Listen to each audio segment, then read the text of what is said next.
Blueberries tomato crop was a blooming success. I'm going to feed the world. I'm not sure what recipe deserves this. Maybe I'll make a dime-sized lasagna. Okay, I know today is supposed to be class day, not vlog day. Class 6 is a little bit more difficult to edit, and of course you will see it very shortly. So if I just switched off one of the vlogs this week for the class, then we're gonna do fine. Then I have enough time to edit. So I'm gonna do a little light coloring tonight. We're gonna work on the blueberries. I know I've promised a couple of people strawberries, and that's coming too. I was asked to do fruits, so I did the cherries. I'm doing the blueberries. I don't know if there's anything else on this page, but I wanted to do some apples, maybe a banana, things that people have asked me for, the objects, and I know fruits were definitely on that list. So I'm starting out with a little bit of cerulean blue light, and I'm just, first layer, nothing special, just filling in the blueberries. Light's gonna be hitting in the same direction as the cherries, so it'll be approximately right there. Now, I know you guys know I love my Derwent Chinese white. The only other pencil I like better as far as whites go is Holbein, and I only had one pencil. I love it, but I was able to get another one, and then I was able to get 11 more. So I'm going to be using, for a little while, my Holbeins, because I have them, and these are extremely soft pencils. They're like mush. And there's two different types. There's Holbein white and Holbein soft white. Soft white is the super creamy one. And in fact, I sometimes have to reshape the tip because it flattens out so much. Blueberries are easy. They're so small. And just blending that up so it's got a nice under coat. So I think that's all that the blueberries are on here. There's 2 here, 2 there. I don't see any more. Okay, now I'm going to use a little bit of Imperial Violet, and that's just to give it a rich, darker color. And I'm going to put that over the cerulean blue in the darker areas. We're going to go a little bit darker with it because I'm going to use indigo after this. But this just really blues it up when you mix these two colors. If you are doing the CMW book, go to your Imperial Violet page, go to your cerulean blue, and make sure you note that when you put them together, it gives it a very rich color. Oh, look at that shadow. Happy Mother's Day to me. This is what my kids got me.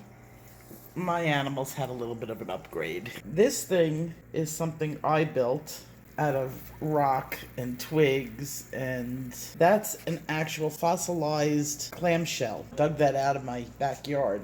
The inside of that is going to have plants. I just haven't been able to go to the store and get them. So that's going to be a very cool looking decoration. Even though this is a 10-gallon tank, it's a 20-gallon filter, and I'm getting really good water flow on it. Now we have Echo and Bean's tank. Now this is the old tank cleaned up.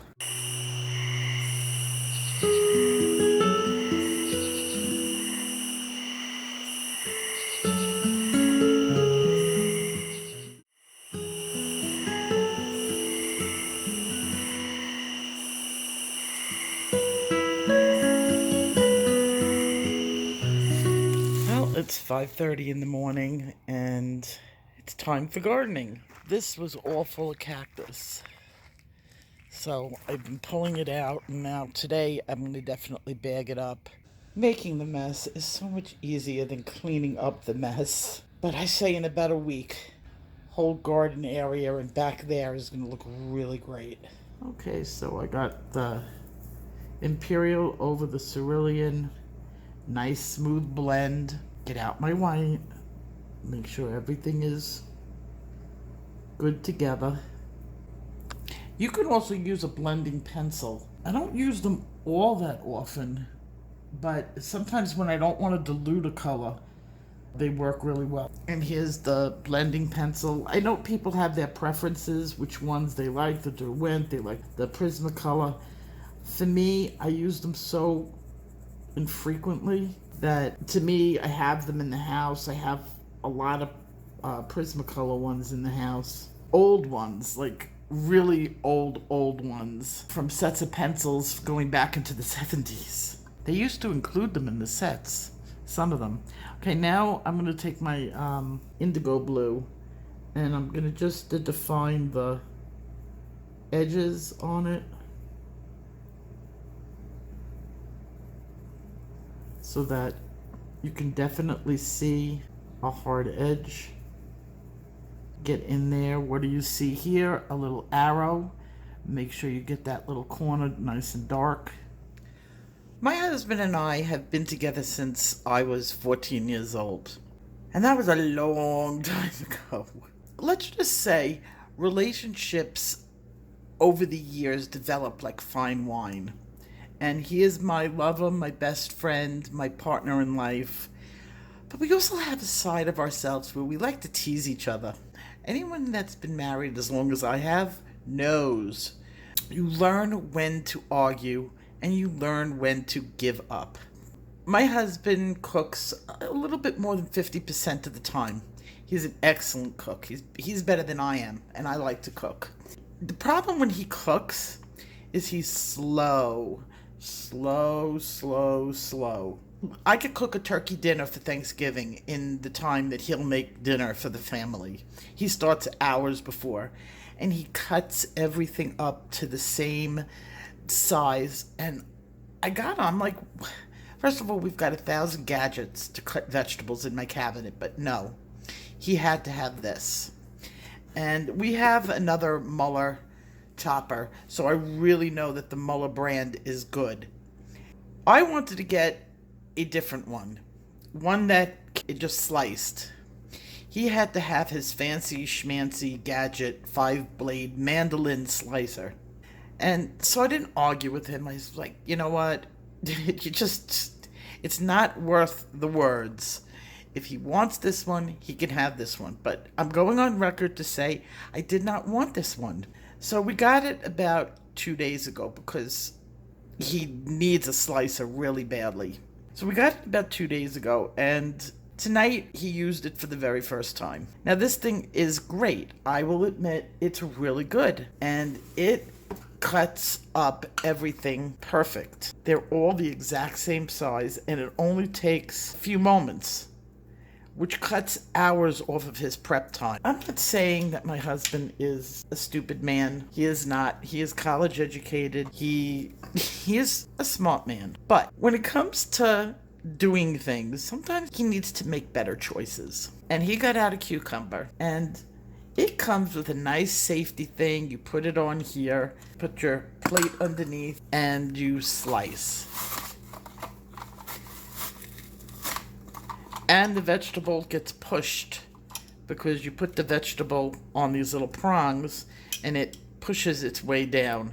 And when you get to the very end, you take the little end off and you're done. And you get these beautiful slices. Now, this being the first time that he used it, I said to him, don't forget to use the safety, meaning this. He got out a big cucumber. He was making pickles. And he adjusted his blade so it was perfect. And I said, don't forget to use the safety. And he argued with me. He told me that this is only used for short vegetables, and he was using cucumbers which are tall. I looked at him. I said, okay, because there's no arguing. Now you could see what happened. Come on. The slicer works well. And, come on. And 5 stitches later, Mommy was right. Here's another one. This is where two objects come together. The light would be shadowing each other. I want to use my powder blue or my cloud blue. Here it is, sky blue light. I don't want to blend this up with the white because I don't want too much white on here. And then I'm going to just go over it again with my cerulean very lightly, just to give that color back to the page. You can already feel it burnished. That's where the tooth is tapped because it's such a small area and I've been working on it really heavy. I'm going to get out some gray and I'm going to get some gray as a shadow color. And I'm going to just pull it slightly off of there. And my shadows are going this way. Remember to always keep your shadows going in the same direction or your picture gets wonky at the end. Some more cerulean up here just to brighten the color. And this is my indigo again. Just bouncing back and forth between the same colors. I got out a real blueberry. My blueberries are a little bit blue. I'm going to darken them up a bit because if you look at the real blueberry, it's much darker. Much more indigo on the bottom, and there's sort of, you could see the white towards the top. I'm going to get more indigo on it. That's why having a reference picture is so important. I'm going to use a little more gray in it. Yes, that's much more towards the color of a real blueberry. Right in my white.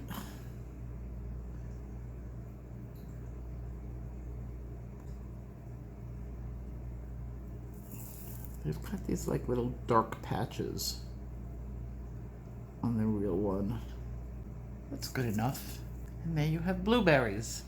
So it's 90% cool gray, indigo, white, cerulean, and imperial.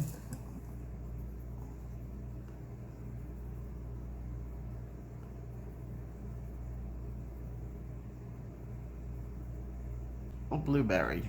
Well, these are very much darker. I like those better. No, no, no, no, no. In this busy world, you got to know what you want and where you want to go. That's what I heard, so I took the advice, knowing that there would be some sacrifice.